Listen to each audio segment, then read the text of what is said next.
All right, we're rolling. And on today's episode, I'm very excited to introduce you to today's guest. I interview a E-RYT 500-hour yoga teacher, bodyworker, teacher trainer based in Austin, Texas.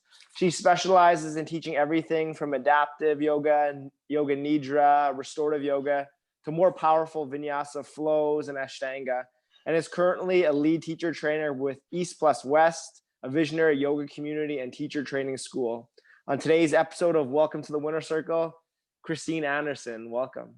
Oh, it's so great to be here and to connect with you, Derek. Thank you for hosting me.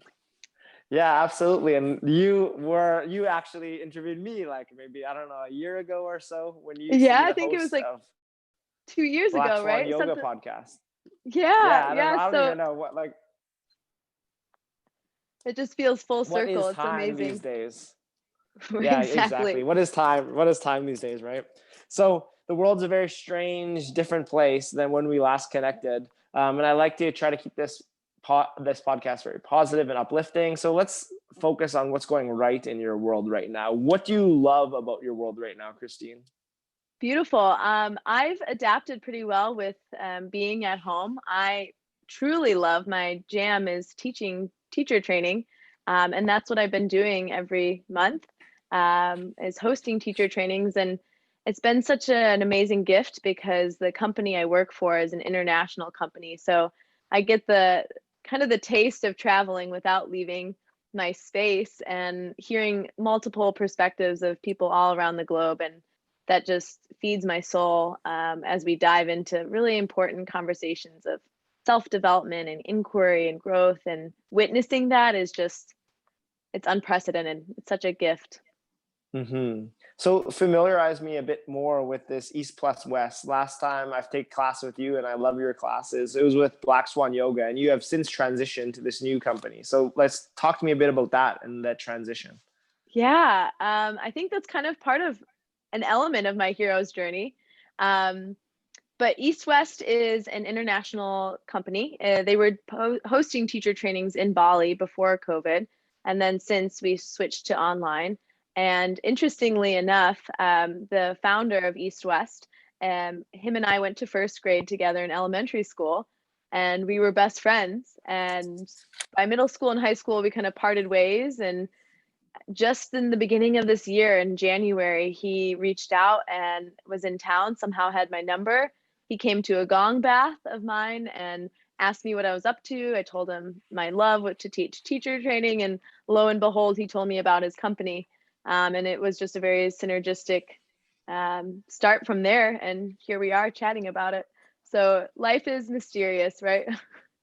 Absolutely. And in this mysterious life, Christine, I ask this question to all my guests, and I feel it's a very important question that we all must examine all throughout all through our journeys. And that is, what is your mission? What is your mission here in this reality plane right now? So good. And I really believe it's just to serve love and light into the world and to infuse everything I do with that divine sense of source, whatever that means to anyone, whether that's the universe or God or highest self, and personally tapping into that and then being a vessel and being a vehicle to let that communicate through me into the world. So I also get to witness that magic. Mm-hmm. Yeah, that's my kind of heart and passion. And we all have this choice. We all have this choice to step up to the winner's table. And that's kind of what inspired the name of this podcast, Welcome to the Winner Circle, is we could all choose to be a winner. So often we put others on pedestals and because we're afraid to step into the battlefield ourselves. But with the choice of going for a win, going for listening to our heart, pursuing our passion, the whole universe will open up doors, which we otherwise would not have seen. Um, what does going for your win mean to you, Christine? And what does going for your win look like for you today? Great. I think it's a daily endeavor. It's a daily adventure of exploring that, what it means to go for my win. And I think during this time, I've created a really strong, healthy morning ritual and routine. And it starts with the first few moments I wake up in the morning, and to lay that foundation for the day, it starts with gratitude. And it starts with, okay, I'm awake, I'm here, I'm alive. And just, I think that initial moment of waking up with gratitude lays that force of foundation to flow through me. So it means showing up with intention behind everything I do, every conversation, whether, most of them are on Zoom these days, but being present and being engaged and really appreciating the humans that I can connect with and share with and receive from and educate as well. So I think it's just showing up to life and also being open. I think that's what, for me, going for my win is putting it all in and not leaving any behind. Mm-hmm. Beautifully said. And that starts with your morning routine, as you detailed. After the morning routine, what does your typical day look like? So I pretty much teach teacher training every morning. Yep, about almost 7 days a week. So my first 2 hours of my workday are in teacher training, or on the weekends, it's even longer. And then after that, I teach a lot of corporate yoga classes and meditation practices for a financial firm based here in Austin, Texas. And that's been super fulfilling to serve in that platform. And other than that, I am hosting one-on-one calls, much like what we're doing right now, but with people that are in teacher training that are kind of going through awakenings and who need to just touch stone with someone else, and people who are interested in teacher training and hearing their yoga story and their journey to yoga. So it's all yoga all day long. It's pretty magical. And then things like this, having conversations with like-minded, passionate people like yourself. Mm-hmm. Well, let's get into that story about how you became a yoga teacher. Let's rewind time and let's trace back the origin story of Christine prior to becoming a yoga teacher. And what did that journey to becoming a yoga teacher entail? Yeah, it's quite the journey for sure. And I have no regrets. So I've always been very athletic in my life, and my parents had me in kind of every sport since I was a little one.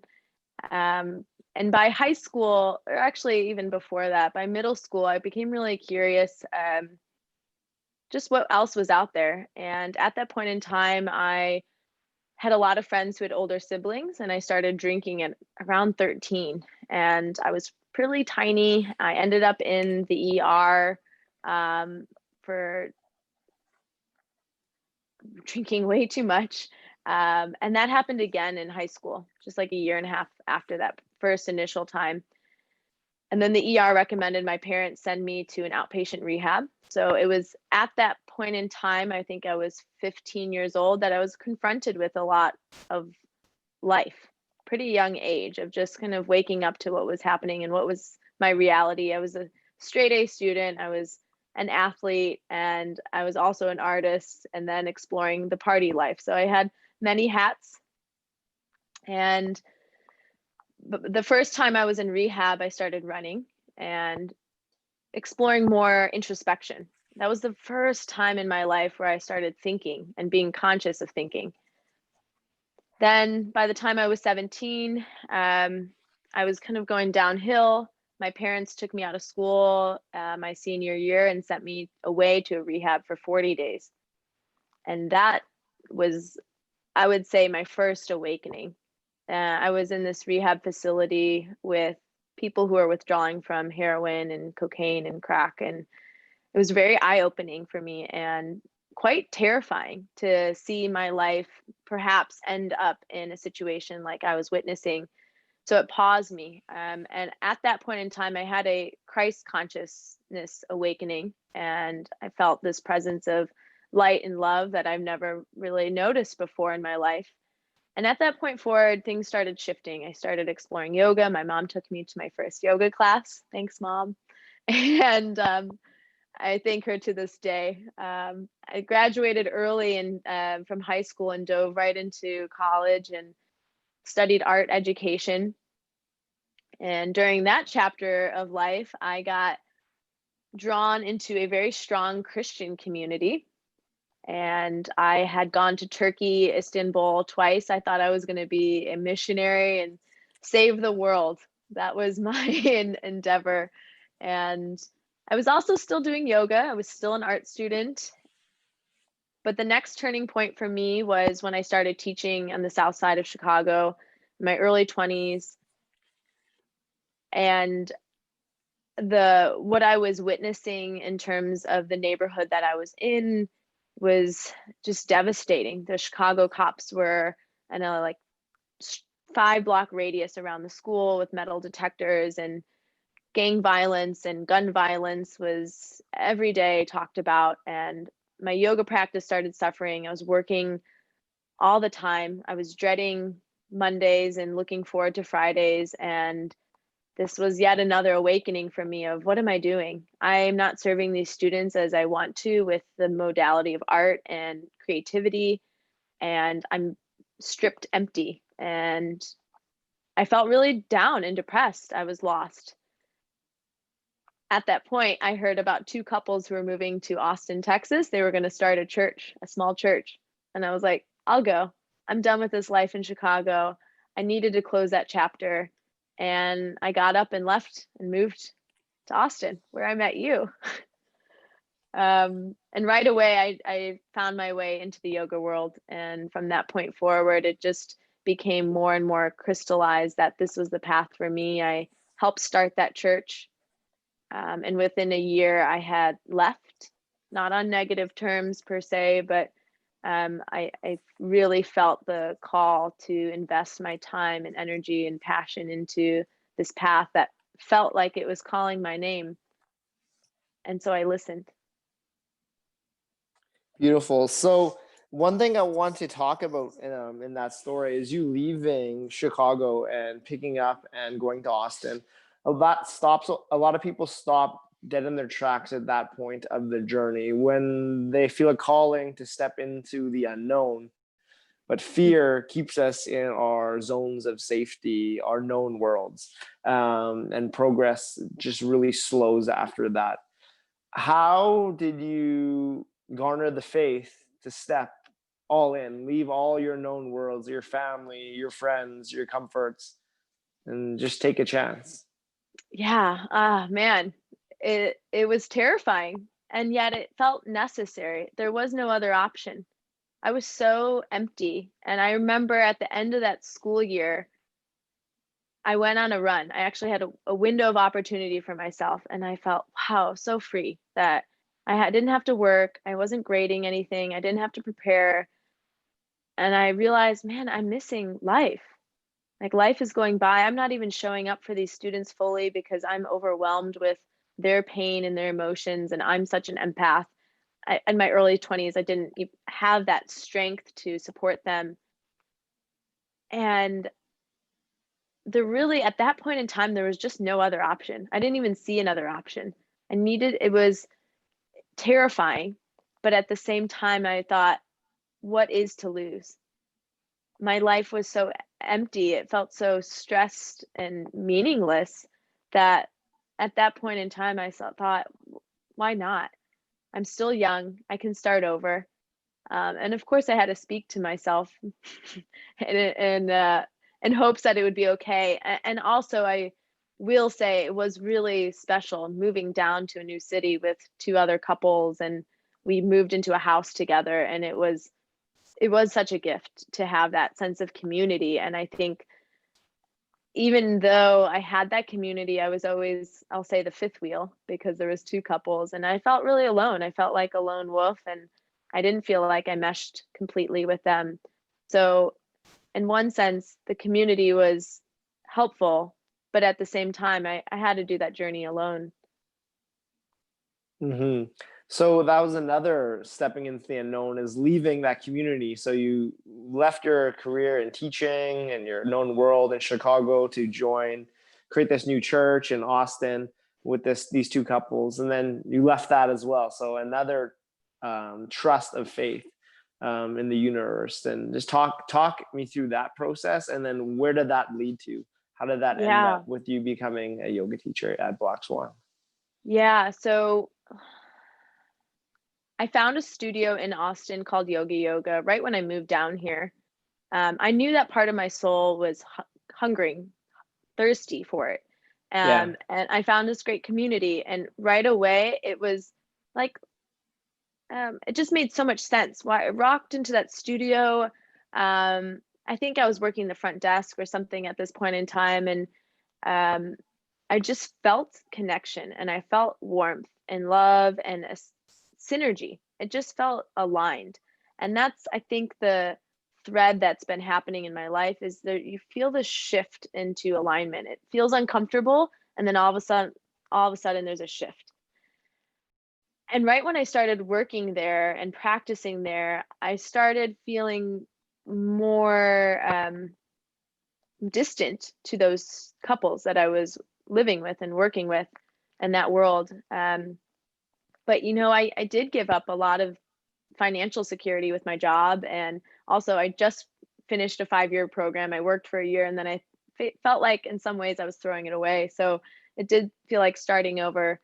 But as I thought, okay, I'll nanny, I'll work at the studio. I taught some art classes at a local art space, and you kind of fumble, you explore, and I think it's about giving yourself permission to re-meet yourself.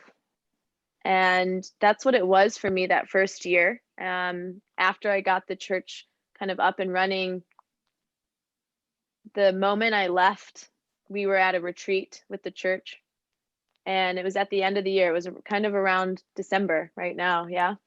And everyone was writing a year reflection about things that they learned and places where they've grown and lessons. And I'm sitting there in the middle of my writing. I realized that that part of my life, a large part of it, not all of it, but a large part of that path, I was living to please other people.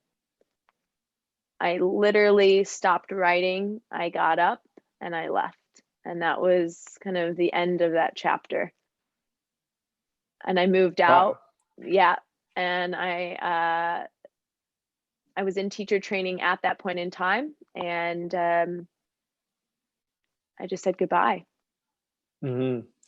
So you've started many new chapters on your journey. What are your tips for someone starting a new chapter?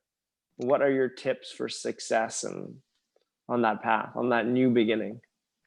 Yeah, I keep feeling like I have them over and over again. It doesn't end. But Mm-hmm. I've been exploring the past few months the voice of your inner being. And if I look back at all these moments of change in my life, it was the same voice. And the more you listen to that voice, it becomes stronger and you feel more connected to it. So even though you might not know what's on the other side, it's this, like you said, this trust. And every time I made that choice and dove into the unknown, I felt cared for and I felt provided for.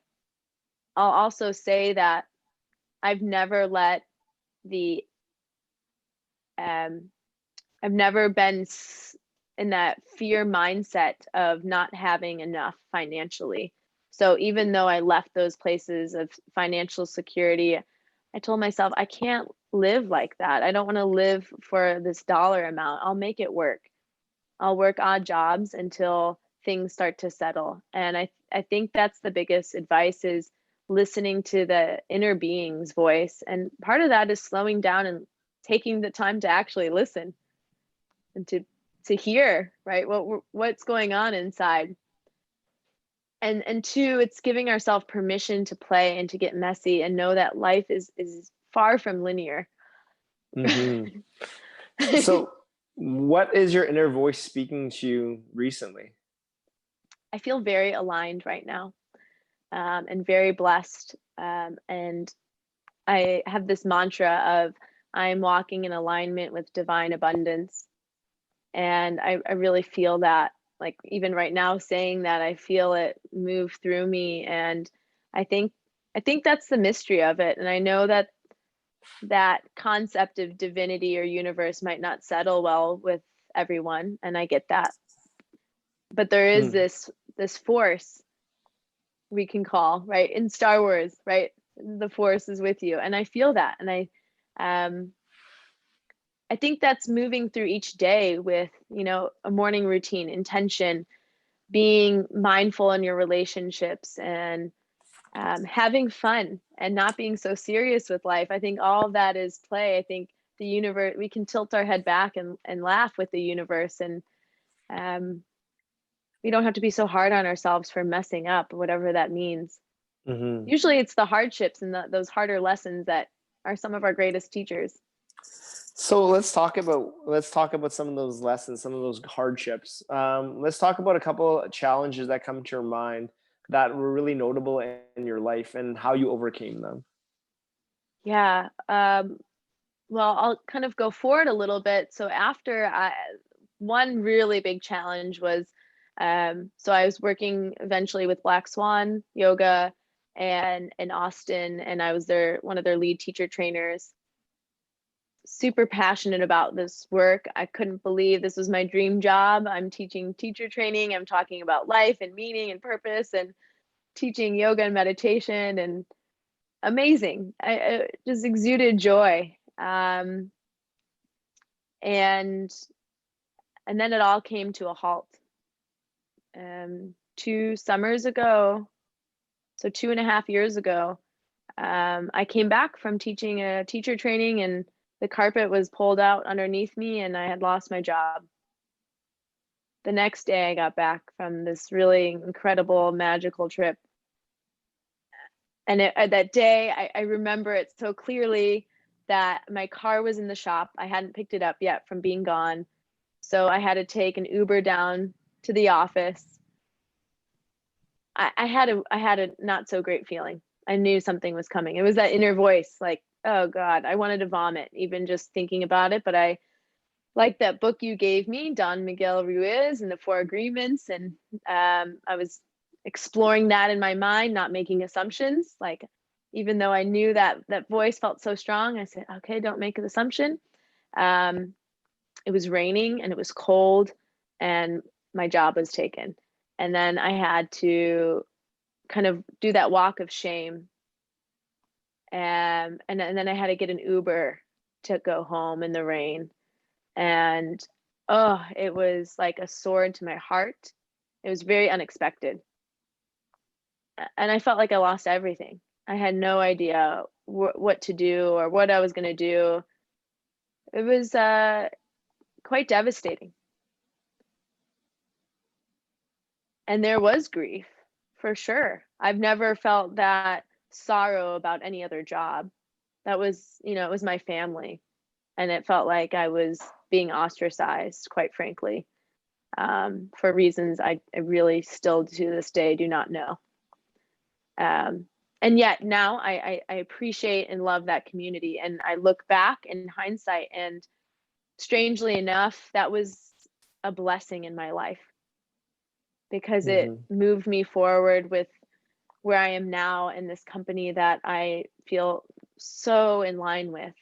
And all the yogic principles just kind of focused. So I think that was most recently my biggest lesson in terms of surrender. And I realized the ego's identity was so wrapped up in that community and in that role that I lost the sense of who I am beyond that label and beyond those roles that I was playing on the stage of life.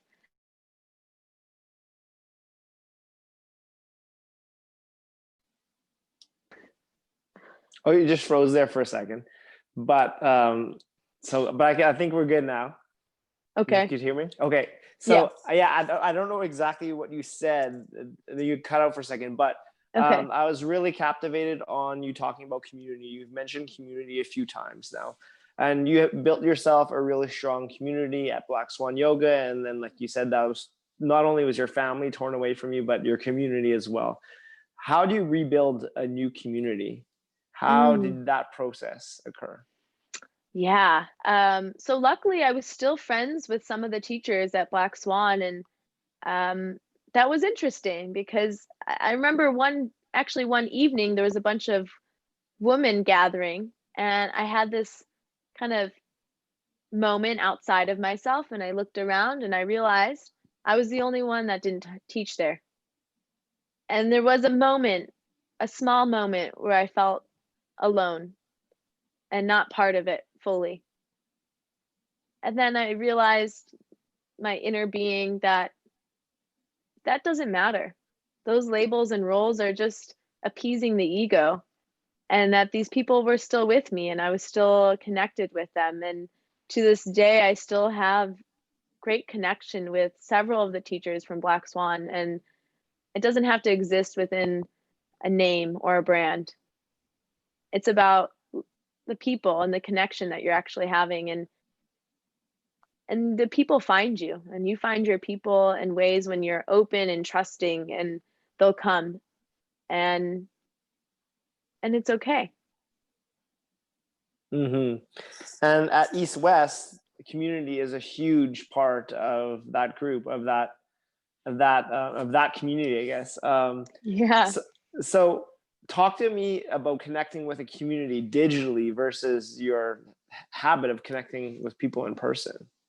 Yeah, so like I said, I have not been in a yoga studio since March of 2019, 2020.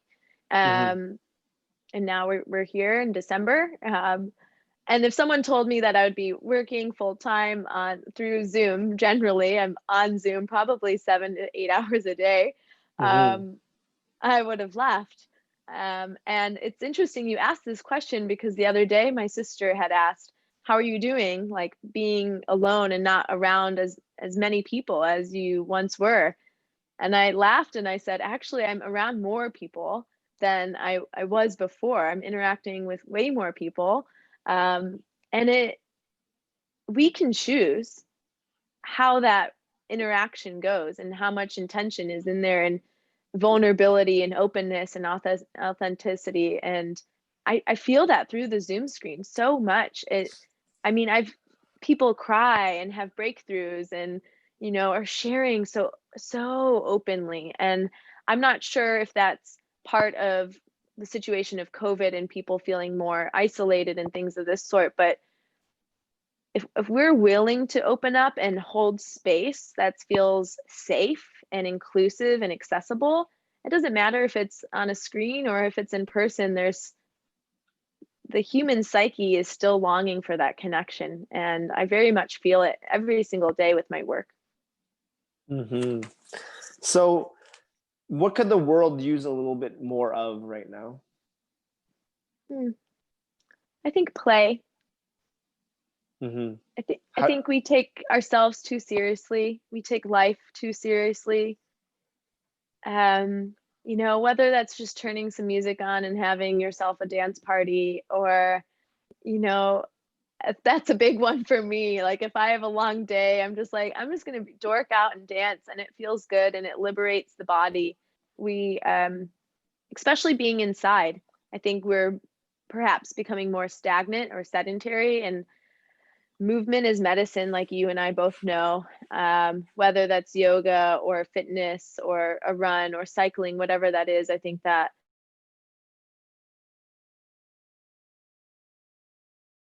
exercising and oh, did I freeze again? Just for a second. You're good. You're good. Okay. I think exercise and yoga, running and all of it is a mode of play for me, really.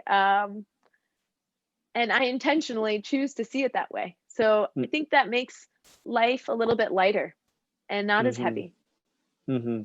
You have a real passion for running, Christine. Talk to us about that.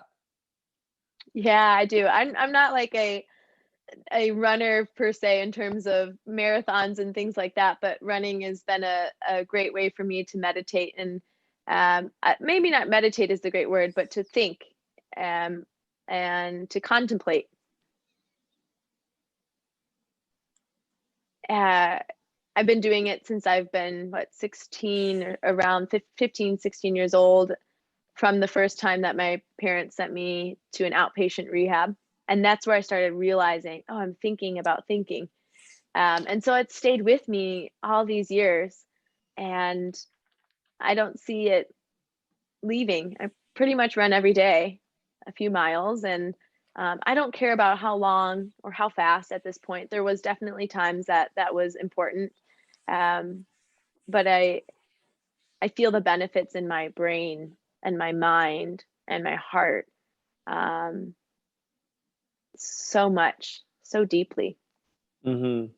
And running has so many positive benefits for the mind, the body, the spirit, our emotions. But there's also a lot of downside to running physically. How do you counterbalance that?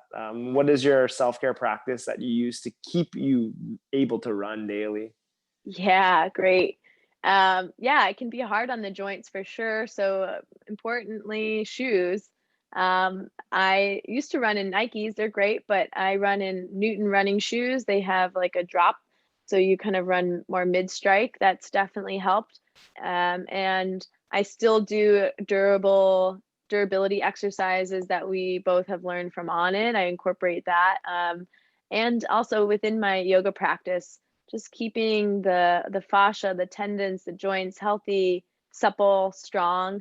Um, and because I run and cycle now more, my yoga practice has also changed. Before I was, in many ways, with the running and with the yoga, I think back to, and even my time at On It, I was always pushing myself because I wanted more, I expected more out of my body. And now I've softened a little bit. I'm not so hard on myself. My yoga practice, I'm not doing crazy binds and things like that. My back bends aren't as deep, and I'm okay with that because I'm working my body in different ranges of motion. So it balances it out. Hmm. So you've mentioned On It, and you and I have had the opportunity to take a lot of education there and Yes. learn a lot of great things. Um, I've met many mentors of mine at On It, and I'm sure you have as well. But let's just take a moment and acknowledge a couple mentors you've met on your path. Doesn't have to be at On It; it could be anywhere. Mhm. And what were your main takeaways from them, and how you applied those takeaways into your life today? Yeah, great. My first mentor in terms of inspiration was probably my first grade teacher. Um, she just radiated joy and love and laughter and warmth. And I don't really remember what I learned from her. I just remember her energy. And I thought, wow, that is so attractive. Even at 6 years old, I was, oh, wow, like star eyes, like this person's amazing. There's something there. And then in high school, I had an amazing art teacher who just, her creative juices were always flowing. And she asked such curious questions. And I loved her, that creative spirit and her willingness to explore the mind and art. And that inspired me to become an art teacher, was my relationship with her, and that she really saw something in me. And I think that was my first mentor in terms of someone taking the time to pull something out of you and help cultivate. In college, I had a art professor who won a Genius Award for his art. And he is shown in museums and things of that sort, international. And I, the way he looked at the world was like nothing else I've ever seen, like really looking and not just seeing, he was looking and really trying to explore what was there beyond the surface. Not just, okay, quick glance, I get it, I'm moving on, but examining and being almost scientific about what he was witnessing. So that just spurred in a desire to just keep digging deeper and not take things at face value. In college, I also had a female mentor, a woman who was a Christian mentor, and she taught me how to sit with the text, particularly the Bible, and examine it. And this theme keeps coming up of let's take it apart and let's apply it to our lives. And so that made me more inquisitive and also disciplined. I would watch her devotional life and see how dedicated she was to what she was doing and how passionate she was. And she literally gave every moment of every day to that.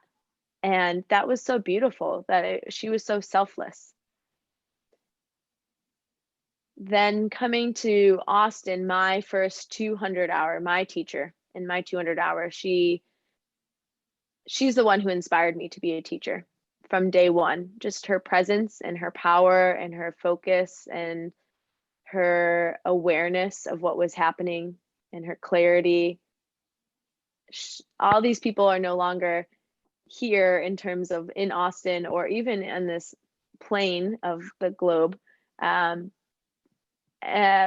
yet they've all given me part of the same picture. I'm just staying curious and staying open and looking deeper and knowing that there's always more to be explored. Mm-hmm. So you've mentioned religion a few times. So let's talk about that. How does religion play a part in your life today? Religion/spirituality, and what does that look like? Yeah, I get this a lot, especially in yoga. It's really interesting. People come into teacher training, and I would say there's a handful of students in each teacher training who have a particular religious background and have opposition from family, friends, or their, religious communities of why they're doing yoga. And Mm-hmm. I experienced that in college with that religious community I was a part of. There was a pushback. And unfortunately or fortunately or just as it is, I stopped practicing for about almost a year. And then I realized, man, that doesn't feel right. I need to be practicing. In terms of where I am now, I wouldn't say I'm a practicing Christian. I'm not. I haven't attended a church in about 8 years or so. I'm not actively reading the Bible. I think there is a universal truth found in all religions. I read the Yoga Sutras quite a bit, and you can find that universal wisdom within it all. And what I've taken away from my Christian experience is the experience of love and light.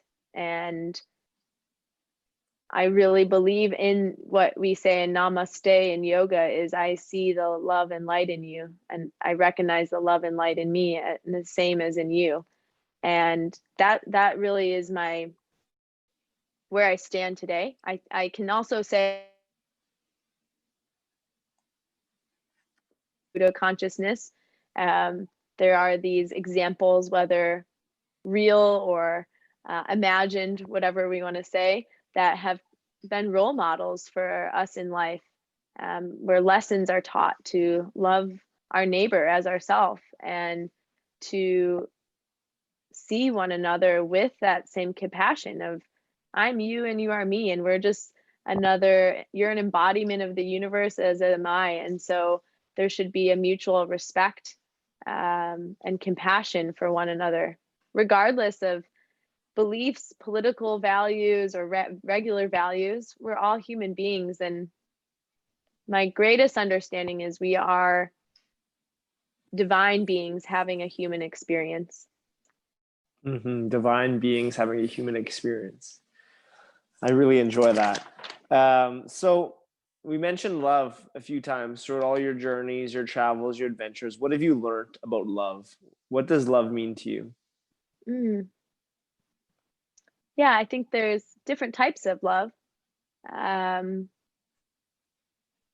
Like I love my colleagues dearly. I see the love and the light in them. The same as for I'm cautious or mindful when I say my students. I don't mean my students, the students that I get to interact with, or my partner, and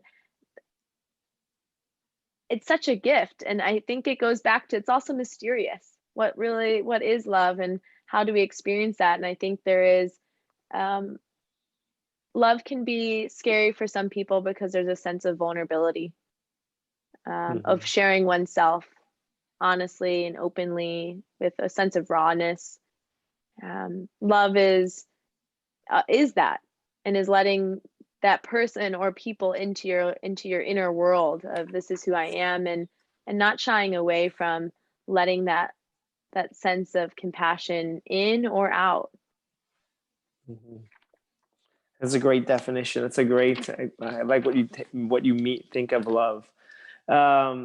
So we started the podcast talking about wins, and that's a place where people I feel don't spend enough time celebrating their own wins. And I know you as a very humble person, but let's take a moment to celebrate some of your wins, Christine. What are some things you're most proud of that you've accomplished on your path? Moving forward, pushing forward, not taking no for an answer, and not out of, well, perhaps there's some stubbornness there.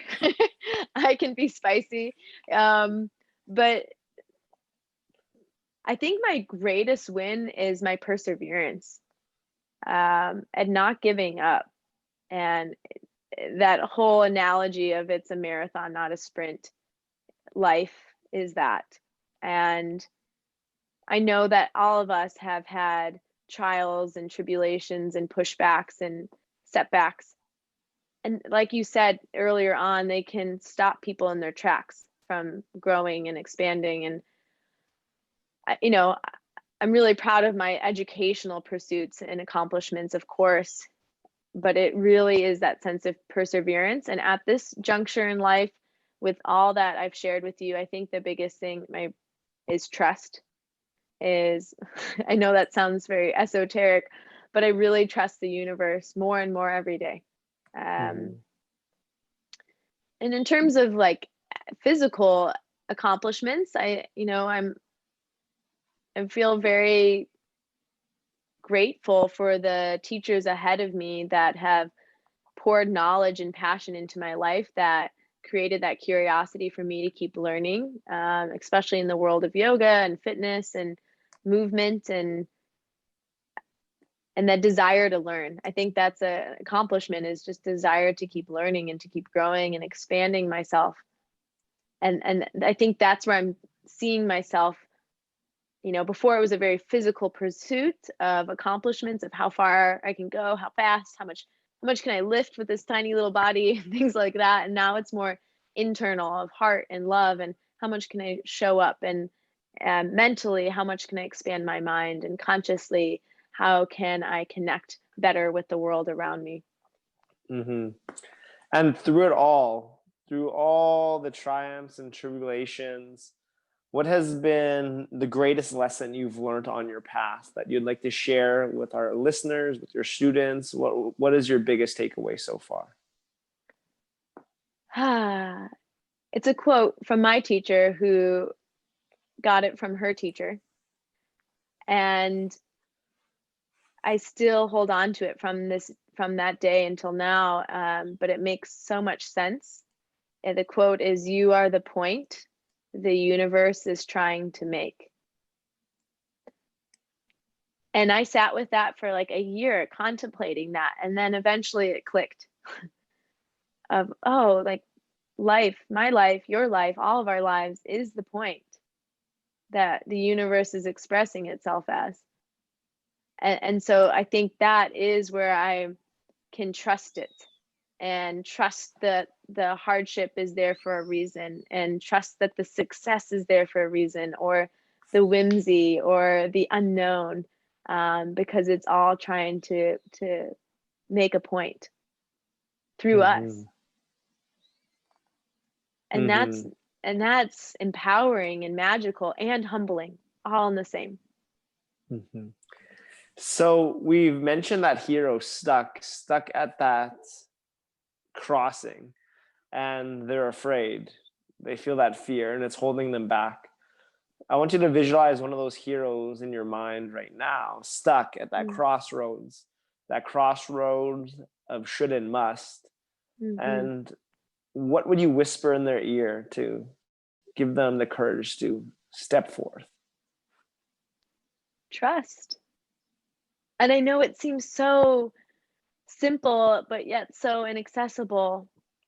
But we are our own worst critics. We will wrap a story up into a tiny, perfect little box with a bow on it, and it's generally untrue, and we believe it as truth, but it's not. We're so hard on ourselves, where you can be so negative and demeaning. And I think we have to become aware of the conditioned patterns that we've been raised with, and do the work of, man, this doesn't have to be my reality. I'm letting this reality have ownership over my life, when in fact it's the other way around of, hey, oh, those thoughts aren't real. I've made this whole narrative, this whole story up, and I need to deconstruct it, see what it is, and say, oh, okay, it's actually not as big as I thought it was. I can walk forward. I can trust. My grandmother used to say, it sounds so silly, but inch by inch, life is a cinch. And Haha. I used to laugh at, it's true. Sometimes we think like, oh, big picture, how am I going to get that? But sometimes it's just waking up and making your bed and, okay, what am I going to do today? Mm-hmm. The process over the destination, a Yes. process orientated approach versus when I get this car, Yes. this house, this job, this relationship, blah, blah, blah, blah, blah, and ignoring the whole journey. It's the Yes. process where all the sweetness lies, from what I've learned. Yes. Yes, totally. It totally does. And what does that destination even mean for us, right? When we get there, like, that's a fantastical place that may or may not bring us some joy, but that, like you said, it's the sweetness is in the journey. And I still feel like I'm not, I haven't landed.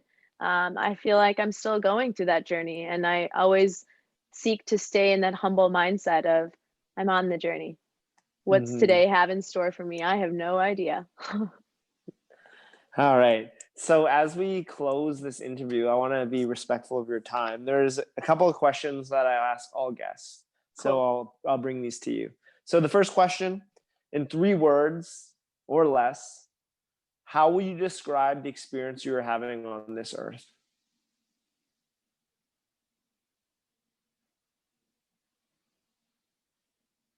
Mysterious, aligned, and inspired. Beautiful. And now we rewound back in time to revisit your origin story. But now I'm going to fast forward time, and I'm going to Mm. take you to a place where you are now 85 years old, Christine. Woo. And I want you to visualize what that 85-year-old life looks like. Who are the people you are around? What is the impact you've had? What is the legacy that you've left in your 85 years? Hey, maybe I'll be like that 90-something-year-old yoga teacher who'd recently just passed. I hope to be living a very active life. Um, I remember when I was 5 or so years old visiting my grandparents, and they were in a kind of a retirement community center, and they were in their 80s, and their next door neighbors just got back from windsurfing, and they were 85 years old. And I remember that laid an impression on me, and I looked at my grandparents, and they weren't active or physically fit in any way, shape, or form, mentally or physically. And to see them and be like, wow, this is possible. So, I hope my life is simple, but at the same time adventurous. I hope that I still have spunk and a sense of liveliness. I hope that I'm in nature somewhere and surrounded with my loved ones and enjoying just the day to day, every moment being grateful. And I hope it's similar to what I'm doing now without the work, right? Maybe here and there. Mm-hmm. I don't know. We'll see. Mm-hmm. So I want you to take a minute and just close your eyes and really visualize this active 85-year-old life, maybe still teaching yoga, surrounded by loved ones, out in nature. And I'm not going to just leave you there in the future. I'm going to bring you back. I'm going to bring you back to 2020, the right here, right now. And that 85-year-old sends you a message. What does he send to you, Christine? Keep going. Keep going. That's it. Beautiful. Well, It's a thank you. life to be lived for sure. Mm-hmm. Keep going. Thank you so much for your time, Christine. They can find you on Instagram at Christine_Anderson_yoga. They could check out your classes or take a teacher training with you at East+West, which is at yoga_EastWest on Instagram. Where else can they find you? That's the best place to find me. Send me a DM, say hello. I'd love to chat with you there, and hopefully we can connect. Mm-hmm. Well, it's so nice connecting digitally. It's been a while. And it's great to see your beautiful smile and your good vibes. So to close all episodes, we bring our fist up and we come in for digital fist bump. Boom. Thank, thank you so much. It's a choice we all have, is to step into the winner's circle. We all can do that. Embrace the process over the destination. And let's go. Thank you, Derek, so much. This is such a joy. I appreciate all that you are. I appreciate all that you are. Thank you so much, Christine. Thank you.